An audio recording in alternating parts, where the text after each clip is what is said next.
treachery, deceit, cunning, pride, respect, courage, faith, and humility. With every quality a person possesses, there are good or bad results from it. We reap what we sow. The fruitage of these good-bad qualities is well shown throughout the book of Esther. Hadassah, who was also named Esther, displayed respect and humility and reaped good from them. Conversely, the characteristics of Haman were that of pride, selfishness, and vengeance. Our story begins just after the ruler of Persia, King Ahasuerus, held a large banquet for all his princes and servants. During the banquet, he invited his queen Vashti to come join the guests. However, the queen kept refusing the king's request to come. Because of her stubbornness, the king became indignant. His counselor suggested that he found another woman to represent Persia alongside him. What would she reap for her actions?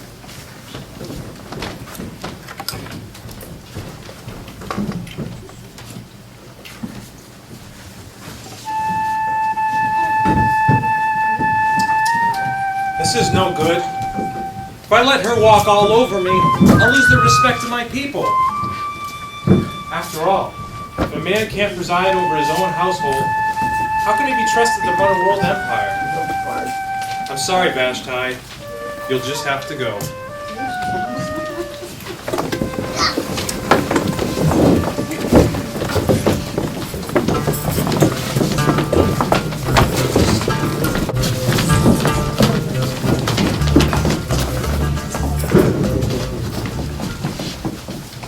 Maidens, welcome to Shushan. If you'll just bear with us, we'll have your quarters ready for you momentarily. This is so exciting. I can't believe I'm going to be the next queen of Persia. You're hardly the prettiest in here. King Ahasuerus was one of the most beautiful names to his king. I heard he took the king's away from Vashti to find someone younger and prettier. Only the best would do for him.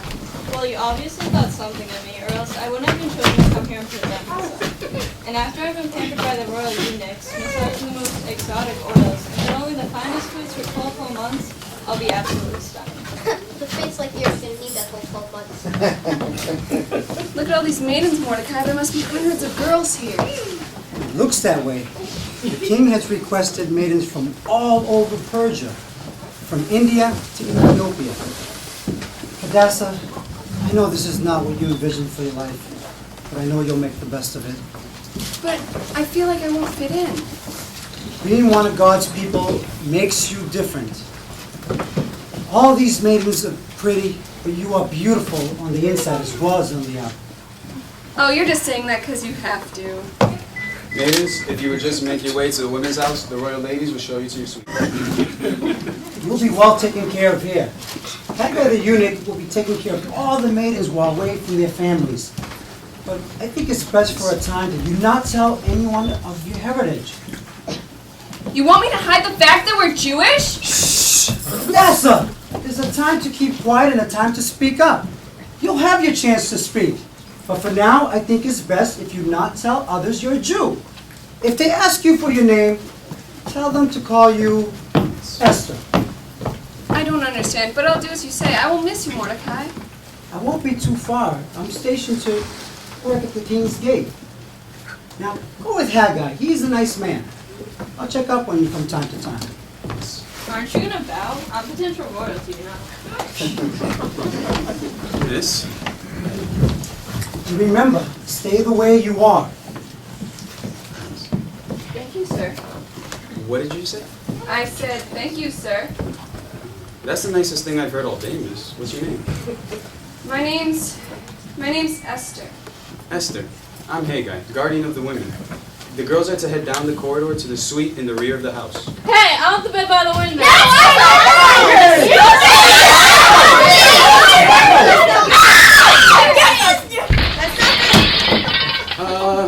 I have a better idea. I'd like to do something special for you. Ladies. Yay! Ladies, this is Esther. Please show her to the most beautiful suite in the women's house and notify the chef and masseuse to service her room first each day. Masseuse? Oh, yes. The king requires that all of his maidens be content to hunt until their heart's content, so that you will be refreshed and look your best and you can show yourself before the king in 12 months. I hope you enjoy your stay. If there's anything I can do for you, don't hesitate to ask. Thank you, sir.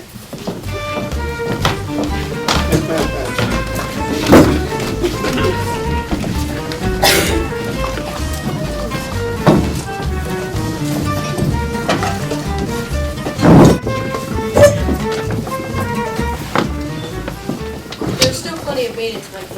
I'm sure one of them will delight you. I know. It's just all these maidens seem to be the same. Well, the young lady yesterday was very beautiful. And shiny.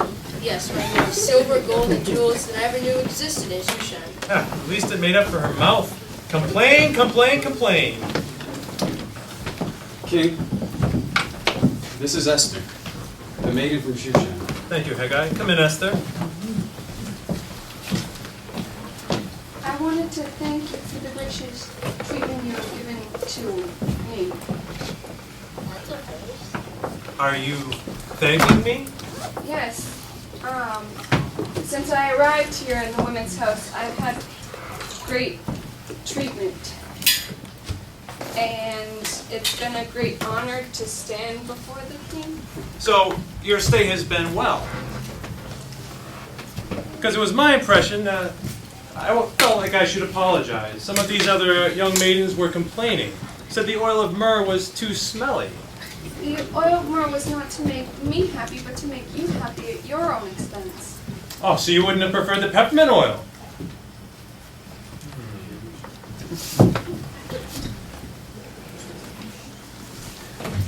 Maiden, your manners are refreshing. Tell me, who is your family, and where are they from? I'm an orphan. I was raised in Shushan. From now on, you will be living in Shushan the castle. I have found my queen! Helen and all of Shushan, we're going to celebrate. A banquet for my queen, a banquet for the princes, and we'll grant amnesty in all the land.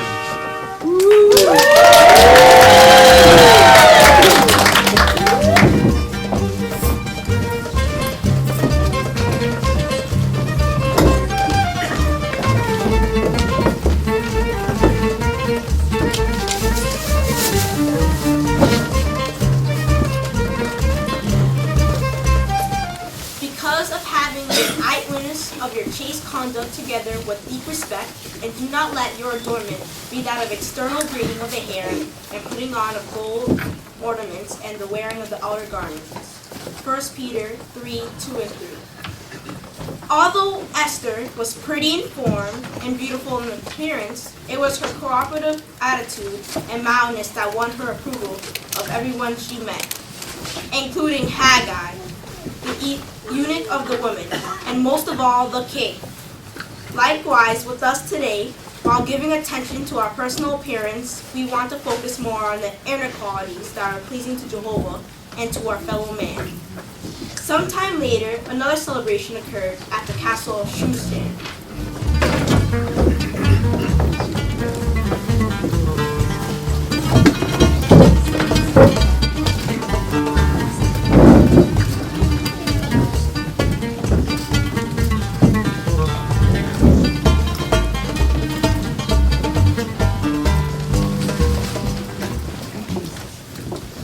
By order of Ahasuerus, king of Persia, let it be known that from this day forward, the king's servant, Haman, son of Hammedatha, the Agagite, has been promoted to the position of prime minister, stationed above the princes and second only to the king. Let those great and small, today and onward, bow with respect in the presence of the prime minister. And now, Prime Minister Haman.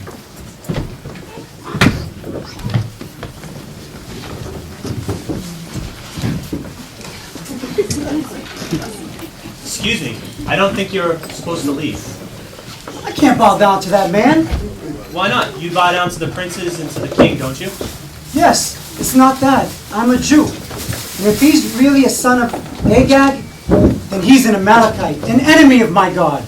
I can never show respect for a man judged by my God to be wicked. You might want to think about that. Haman is a very powerful man now. He has an ego that's larger than anybody else in all of Persia. Tell me, who was that man who just left without bowing down to me? His name is Mordecai. He says he can't bow down to you because he's a Jew.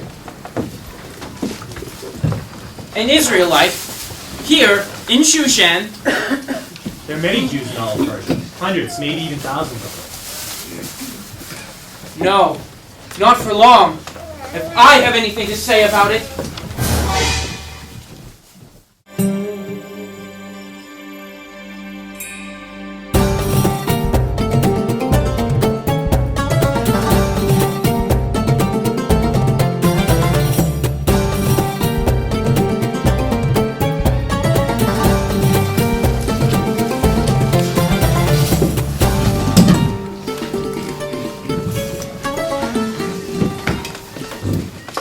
Haman, my most faithful customer. The only creature I see more often than my cat. But has it been hours since I last saw you? please, would you just tell me what I want to know? Of course, your daily report. Let me cast my card to see how your luck is running.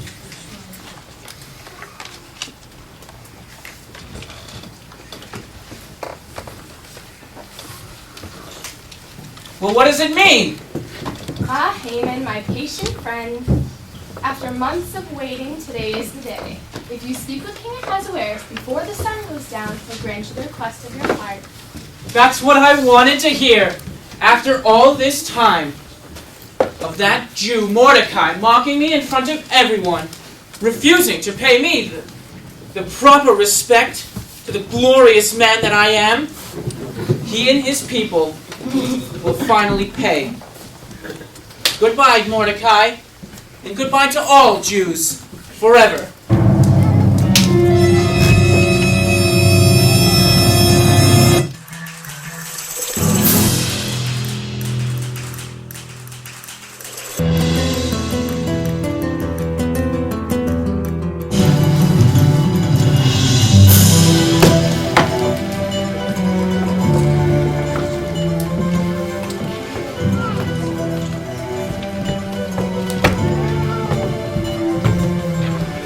My king,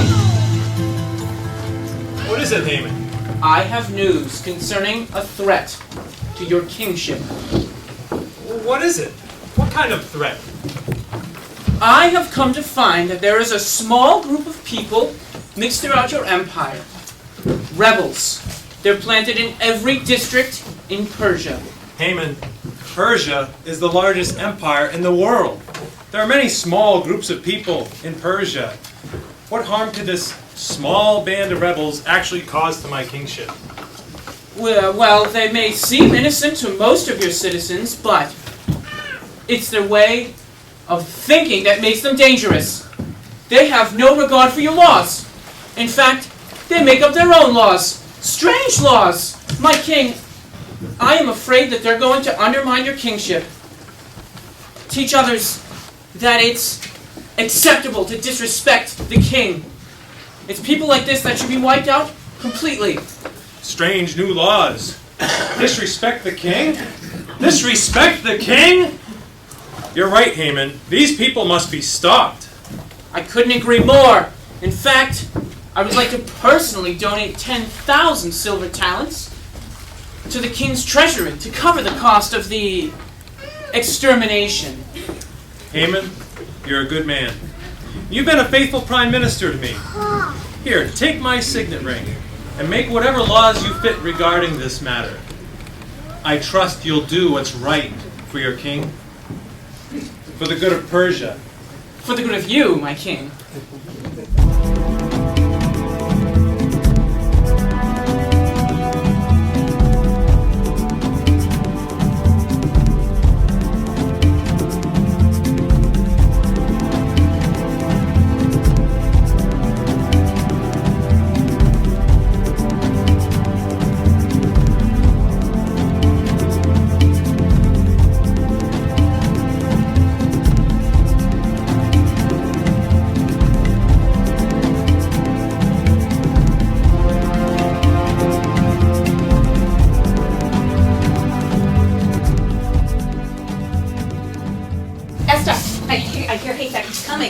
Finally! Queen Esther, I have something for you from Mordecai. What is it? an edict sealed with the king's signet ring. Mordecai said that a copy was to be sent out to each and every district in the whole empire. What does it say? From Prime Minister Haman, by the order of Ahasuerus, king of Persia, let it be known on the 13th day of the month of Adar, 11 months from now, it must occur that all of the Jews, men and women alike, notwithstanding the elderly and the little children, must all be annihilated from India to Ethiopia. Every one. The law of the king cannot be undone. What? I can't believe this! Well, he had a message for you as well. He said for you to go to the king yourself and actually beg for mercy on behalf of all the Jews. Hello, doesn't he understand? Doesn't he know the law? If she were to go before the king, punishment is death. I can't just walk in. It's against the law, punishment by death. Even you guys know the king hasn't wanted to see me for a month. You have no guarantee he'll pardon me. No, go tell Mordecai there must be another way. Esther, you were right. Have a seat. You're right, Esther. You're not responsible for this. It'll be fine. You know, those Jews, they'll have to find something else to do for themselves, to save themselves. They're not responsible for this. Just to think. Besides, they have a whole year. Think about what they're going to do. In fact, those Jews, they can go off to wherever they're from. I hope so. I really do. Oh, when is Haythak coming back? Oh, I think I can hear him now.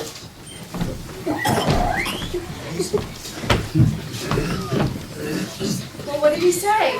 Well, he said it was kind of actually strange. He said for you to actually go to the king yourself and beg for mercy on behalf of all the Jews. She can't go before the king, remember? Execution. Well, what he did say is he said to tell them that they cannot think for a single second that the Persian law would not include them as well. A Persian law leaves no room for exception. If you see any Jews in the castle, tell them to get out. Jews in the castle? Come on. Seriously. Seriously. He actually said that any Jews, what he did say is any Jews you find in the castle to beg for mercy to the king. And he actually would provide an answer to you immediately. Doing nothing will actually cost you your life. And so... Tell you what, why don't you tell Mordecai that he has the Jews take care of themselves. He'll find something else to do. And we'll be sure, if we see any Jews in the castle, we'll tell them to do something.